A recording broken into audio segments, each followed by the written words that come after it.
हरे कृष्ण। आज भीष्म अष्टमी है। आज भीष्म देव की प्रयाण है। इसी अष्टमी को भीष्म देव ने प्राण अपने भगवान के सम्मुख अपने प्राण त्याग किए और अपने वसु के पोजीशन में वो चले गए।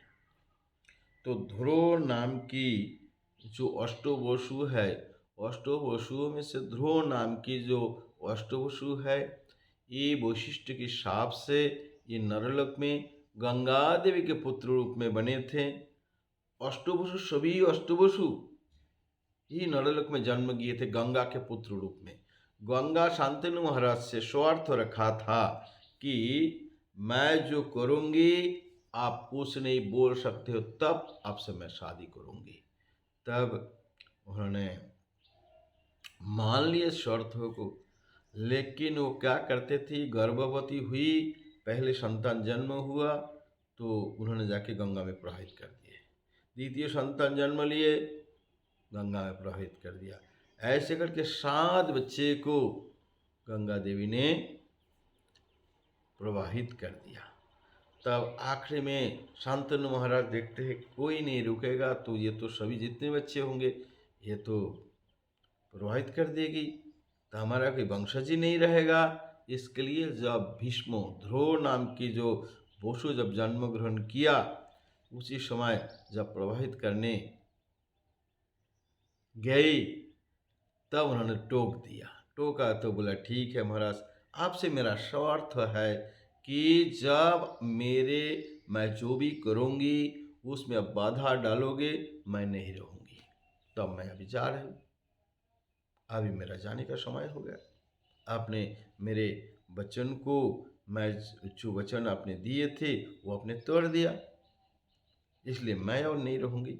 ऐसे करके गंगा देवी चली गई और ये बच्चे को प्रभावित नहीं किए। इनको साथ में लेकर देवों लोगों की उचित रीति से उनको पालन पोषण करके उनकी देवता की उच्च स्तरीय शिक्षा परशुराम के द्वारा उनको अस्त्र शिक्षा आदि प्रदान किए, फिर उनको वापस कर दिए। पर उनको वापस लेके आए। इनका नाम था देवव्रत। अपने पिता पत्नी से चली गई। पिता उनको युवराज पद में अभिषिक्त किया, युवराज बना दिए। उनको युवराज है हस्तिनापुर की, और ये चंद्रवंश की क्षत्रिय हैं।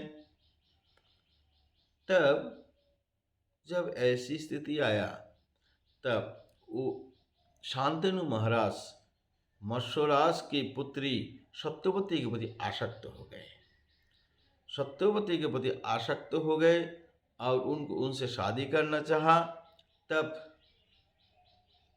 जब शादी करना चाहा, उनके पिताजी ने एक स्वार्थ रखा कि तुम्हारा पुत्र युवराज है, ऑलरेडी युवराज के में अभिषिक्त कर दिया, इसलिए तुम्हें मैं अपने बेटी को नहीं दे सकता हूँ, क्योंकि तुम्हारा यदि मेरे बेटी को आप शादी करना चाहते हो तो इनका जो पुत्र होगा इनको आप राज्य सिंहासन देना पड़े, राज्योधिकारी यही बनेगा, देवव्रत तो नहीं। ऐसे कर सकते, लेकिन इतनी बड़ी गुण बान संपन्न पुत्र ऐसे कैसे हो सकता है। वो माना नहीं, लेकिन शादी के लिए मन उनके चला गया, क्या करे, और समाधान भी नहीं कर पाता है, बहुत चिंतित बहुत। तो भीष्म पितामह से चिंता के कारण पता किया। जब चिंता के कारण पता लगा, तब उन्होंने जाके उस मत्स्य राज से जाके,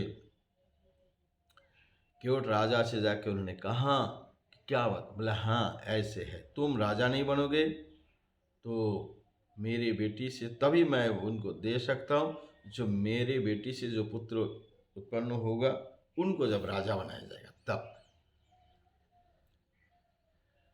तब मान गया।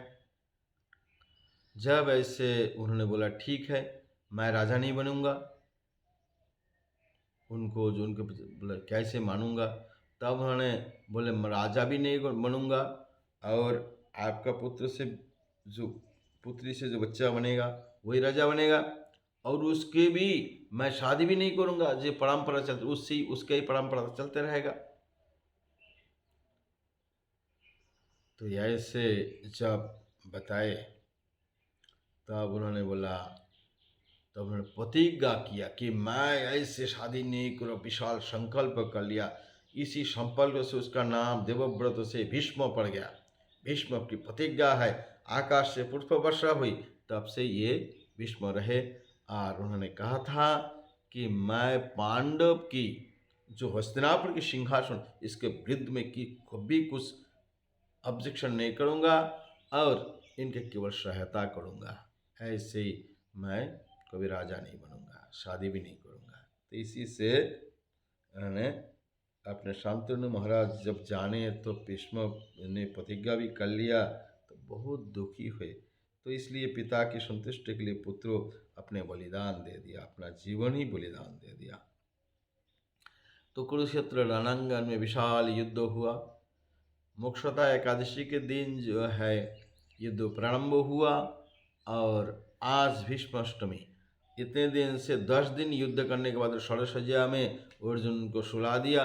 तब से उस कुरुक्षेत्र में रणांगन में पड़ा रहा। इधर युधिष्ठिर महाराज जब राजा बने, जीत लिए, वो राजा बनने के लिए तैयार नहीं है, बड़े दुखी हो गया।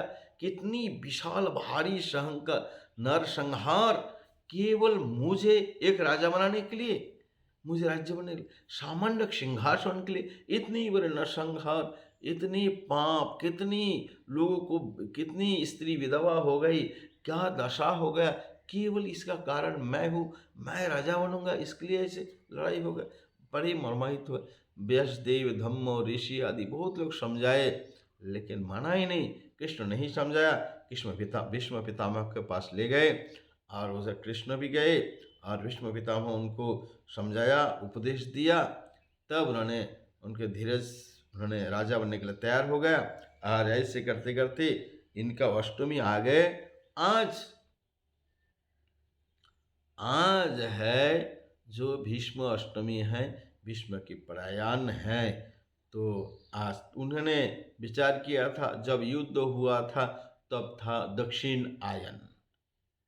अभी उन्होंने शरीर त्याग करना चाहते थे उत्तरायण में। दक्षिण आयन में देवताओं का रात होता है, उत्तरायण में देवता लोगों के दिन होते हैं। इसलिए जो है शरीर योगी लोग है, उत्तरायण में शुक्ला पक्षों में शरीर त्याग करते हैं, ब्रह्मरंध्र से इसको ये करते हैं, तो उसका सद्गति होता है। तो इसी प्रकार इसलिए उन्होंने प्रतीक्षा कर रहा था कि कब दक्षिणायन, मकर संक्रांति से दक्षिण आयन प्रारंभ होते हैं, दक्षिण आयन प्रारंभ होते हैं। तो इसी दक्षिण आयन की इसी उसके बाद मकर संक्रांति से माघ मास शुरू होता है। माघ महीना की शुक्ला पक्ष की आज अष्टमी तिथि है। उन्होंने विचार किया कि इस अष्टमी तिथि को मैं, भगवान भी वहाँ पे उपस्थित थे, भगवान के सम्मुख में, भगवान के देखते हुए सभी आसक्ति को हटाकर भगवान के चरण कमल अपने मति रूपी स्त्री कन्या को, सती को विवाह कराने के लिए उसी मति को भगवान में लगा दिया। सब ओर से लेकर भगवान का दर्शन करते करते भगवान के सामने आज की स्थिति में उन्होंने प्रयाण किया। इसलिए इनका नाम है भीष्म अष्टमी, यही इसका अर्थ है। जय भीष्म देव की जय, भक्तवत्सल भगवान की, पार्थ सार्थ की।